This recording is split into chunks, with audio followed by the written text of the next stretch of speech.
Wow, 2 months really flies by, doesn't it? The last couple of months have just been super busy around the Cynic household, and so the channel had to take a back seat. The good kind of busy though, so all good. Anyway, since it has been 2 months, I figured I'd jump back in with a bit of a roundup of my thoughts on some recent happenings here in Ireland. So let's dive in, shall we? First up, let's talk about that lovely spell of good weather we had, because I'm guessing it'll be raining by the time I record this. A warm, sunny week or so that I'm sure every single Irish person is hoping isn't our whole summer. It was great, wasn't it? Blue skies and vitamin D, what could be better? Well, a water infrastructure that doesn't collapse at the first sight of some sunshine for a start. A fortnight or so of good weather and we had 14 counties dipping to official drought status. Now, I don't know about you, but when this country has been running a budget surplus for the past few years, with last year's being a whopping 23 billion, I think it's fair to ask, where is the investment in our infrastructure so that a few days of sunshine doesn't break the system? And look, I get that our economy is practically built on the quicksand that is foreign direct investment, and that at a moment's notice, such as a deluge of tariffs, we may find ourselves without all of that money flowing. But we have the budget surplus now and have done for a few years at this stage, so it's fair to ask why the hell it hasn't been spent. Why have we absolutely nothing to show for it? And it's not just water supply. This past week my husband and I had a fair bit of travelling around Dublin to do, and it really seems like no matter what time you leave, it's rush hour, and if it's actually what would traditionally be seen as rush hour, it's a super rush hour. All major roads exceptionally busy, and you're left wondering why our infrastructure is so poor when we are apparently such a wealthy country. Where is the investment in our roads, in our public transport, our water supply, our housing supply, our services? Why do we struggle to retain critical staff? We have literal billions and absolutely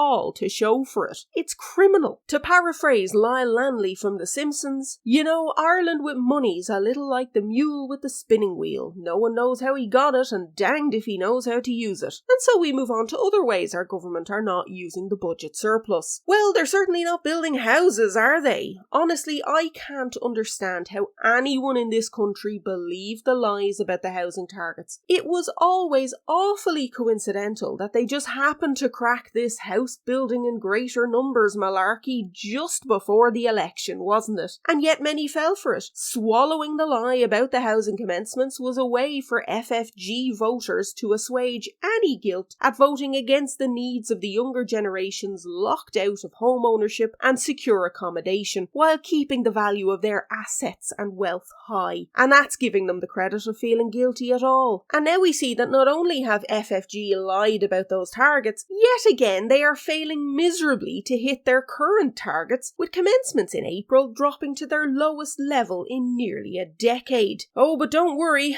we'll be tripping over housing czars in no time by the looks of it. That's right, the new Housing Activation Office is being set up, and it's hard to look at it as anything other than jobs for the boys, especially after the NAMA chief was lined up as the new head of the office while retaining his eye-watering €430,000 salary. He only withdrew from the role after the ditch uncovered the usual with anyone related to Fianna Fáil, it seems. An odd amnesia when it comes to your own name, and property profiteering. And if you're wondering what the point in a Minister for Housing is when this new Housing Activation Office is to be set up, well then you're not alone. Hell, you'd be forgiven for not even remembering who our Minister for Housing even is at this point. It's Fianna Fáil's James Brown, by the way, and it looks as if he is being undermined from within Fianna Fáil, as this new Housing Activation Office will ultimately be superseded by yet another bloody task force overseen by Fianna Fáil colleague Jack Chambers. In other housing news, average rents now exceed €2,000 a month for the first time ever, with rents rising at the fastest pace since records began. For those wondering, this is working as intended. How much more proof do people need that FFG have no desire to fix the housing crisis? They won't fix it, and they'll faff about with housing activation offices and task forces, which, as I said, is really just more jobs for the boys in my opinion, with a bonus of pulling the wool over the eyes of the ignorant and the gullible by pretending they're doing something, all while actually doing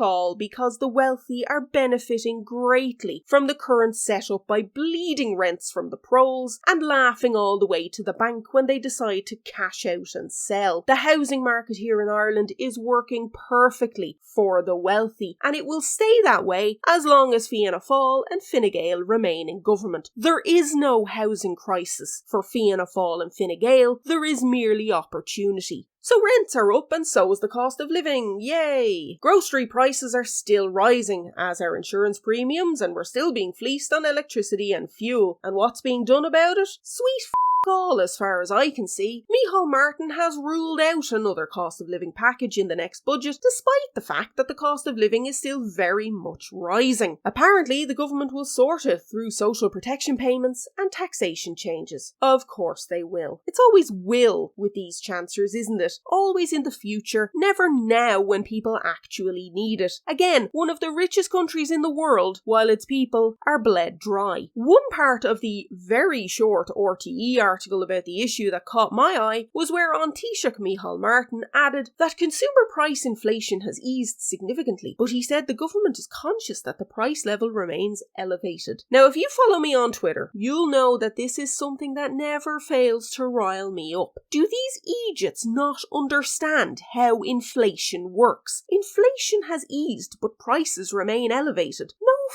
shit. And it's not just that prices remain elevated, they are still rising. Inflation means prices rise. Even if inflation eases, it is still inflation. Prices are still rising, but now they're rising from a much higher price. Generally speaking, a small percentage of a big number is bigger than a big percentage of a small number, for sake. As long as we still have inflation and not deflation, prices are going to continue to rise and rise and rise, and by a bigger amount. Have you seen the price of milk lately? Or butter? Or cheese? Or spuds? You know, the staples of an Irish home. The staples that are produced here in Ireland. Absolutely crazy prices, and still rising, because we still have inflation. This absolutely does my head in. To sum up, the cost of living is still rising because we still have inflation, and the government are doing nothing about it. Moving on, we had another waste of public money with the audit into the bike shed. What did it tell us exactly? Other than what we could have guessed, I mean. Well, it certainly didn't name any names, now did it? What is the point in an audit that fails to hold anyone accountable? I mean, telling us that at nearly every step of the way there was a failure in procedure just waters down any possible accountability. It's an absolute joke. So to sum up so far, our country has an abundance of wealth, a crazy surplus, and we're not spending it where we need to, but are happy to waste it on bike sheds and other nonsense with zero accountability. Wonderful. And I haven't even spoken about the worst of it yet.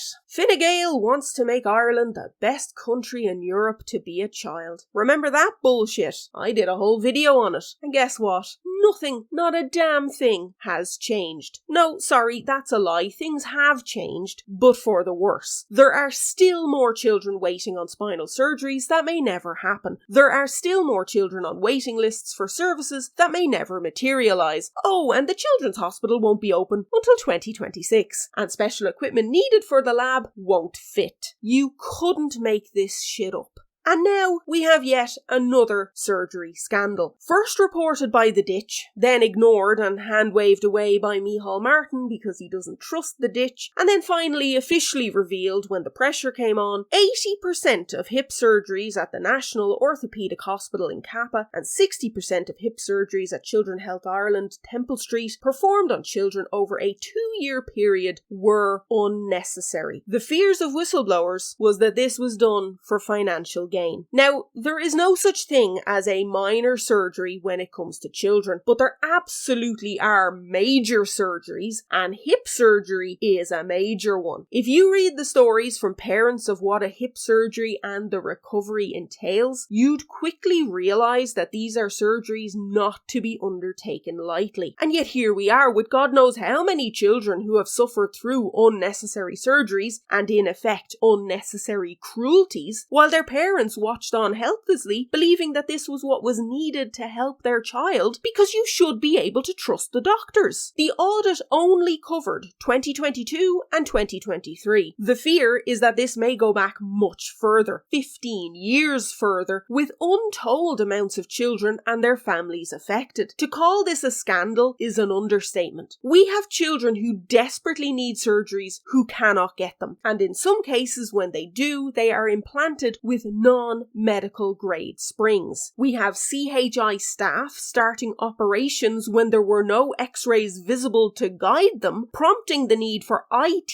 staff to enter the surgical suite mid-surgery to fix the issue, and now we have God knows how many children being subjected to major surgeries when they were unnecessary. This is the Ireland that Fine Gael and Fianna Fáil have built. Absolutely shameful. But there's more shame to go around. This past week, 14-year-old Cara Darmody staged a 50-hour sleep-out protest outside Dáil Éireann to shame the government over broken promises and failures within the assessment of needs system here in Ireland. Now, I've spoken about Cara before on this channel. She is an absolutely amazing young lady, fighting the good fight for the sake of her brothers and her family, standing up for what's right when the adults in charge just couldn't be arsed, standing up and fighting against a broken system, and shaming each and every politician who sat back and allowed the rot to fester, in some cases while lying to her face that they would do something. Fair play to her. 14 years old. She's still only a child. She should be enjoying her childhood, not needing to worry about this sort of thing, never mind campaign for it. Every government TD who met her and lied to her should be absolutely ashamed of themselves. But they won't be. I'm not sure what it will take for them to take this issue seriously, but they still clearly don't care. So what exactly is the issue here? Well, it's the same as it's been for a long time now. Assessments are not being carried out in the 6 months that they legally have to, with over 15,000 children now waiting longer than 6 months, and a disastrous lack of therapists to actually help the children at the heart of this scandal. And what are the government doing about it? Well, blaming the parents and posturing to change the law that they're breaking so that they aren't breaking it anymore, thus getting themselves off the hook for legal challenges. Let's start with the parent blaming. An Taoiseach Micheál Martin has said that up to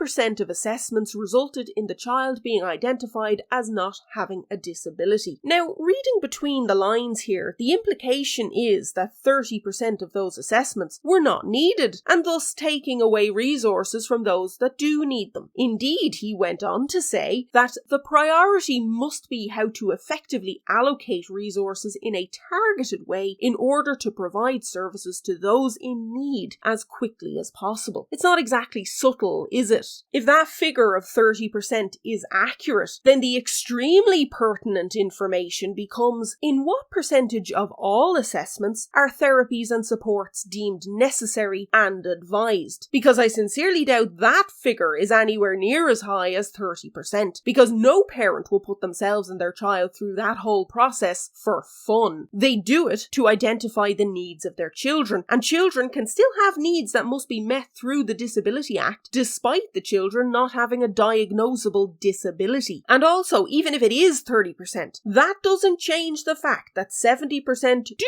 get a diagnosis and are still left languishing on waiting lists. That 30% is not the reason for the lack of therapies. More parent blaming ensued when Minister for Children, Disability and Equality, Norma Foley, said that the requirement for an AON to receive domiciliary care allowance was removed, and that there was no need for an AON to access social housing. Now, this has been widely debunked on social media, as those who have more knowledge on the subject than I have made clear that you never needed an assessment for either. What Norma Foley was implying, of course, was that parents were looking for an assessment just so they could access social housing and a welfare payment, and thus clogging up the system. And to that I say two things. First, what social housing? You've built all. And second, no family starts the assessment process to get a fucking house or a social welfare payment. They start it because they're worried about their child, for fuck's sake. Again, that's the Minister for Children and Disability implying this utter bullshit, by the way. It really exposes the psyche of our government, doesn't it? Are they okay with gaming the system? Is that why they feel everyone else must be the same? That's a genuine question, by the way. It's all deflection and denials. It's deplorable. And their solution is worse. We need to change the legislation, says Aunt Taoiseach. That's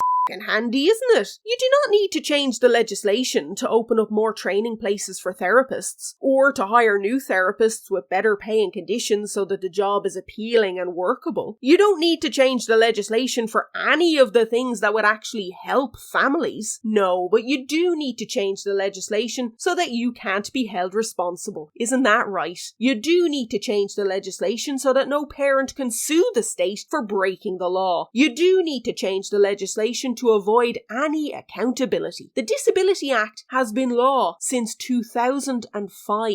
We have more money than we know what to do with, but disability services just aren't a money maker, so our government don't give a shit. It's that simple. They could easily train up and hire more staff at attractive paying conditions, but they don't because they just don't care. When they constantly lie to the face of a 14-year-old, that's all the proof you need to know that they just don't care. And now we can clearly see why they wanted the care referendum to pass, can't we? They just don't care. I sincerely hope all those who voted for FFG are happy, because no one else is. So that's plenty to be getting on with for one video, I think. I may well end up covering some of these stories in more detail in the future, since some definitely warrant further discussion, and no doubt there will be new scandals and stories to cover, because of course there will. So what do you think? Which of the stories I spoke about today are you most annoyed about? Were there any big stories I missed? Do you think FFG have the ability to fix any of the issues I've discussed here today? And what do you think about the chronic waste of our billions of euro worth of surplus? Let me know in the comments below. Don't forget to like, share, subscribe and hit that bell icon to be notified of new content. If you want to support the channel, you can buy me a coffee or a super thanks, which is greatly appreciated, and a huge thank you to those of you that already have. You can also follow me on Twitter. Until next time, slán go fóill.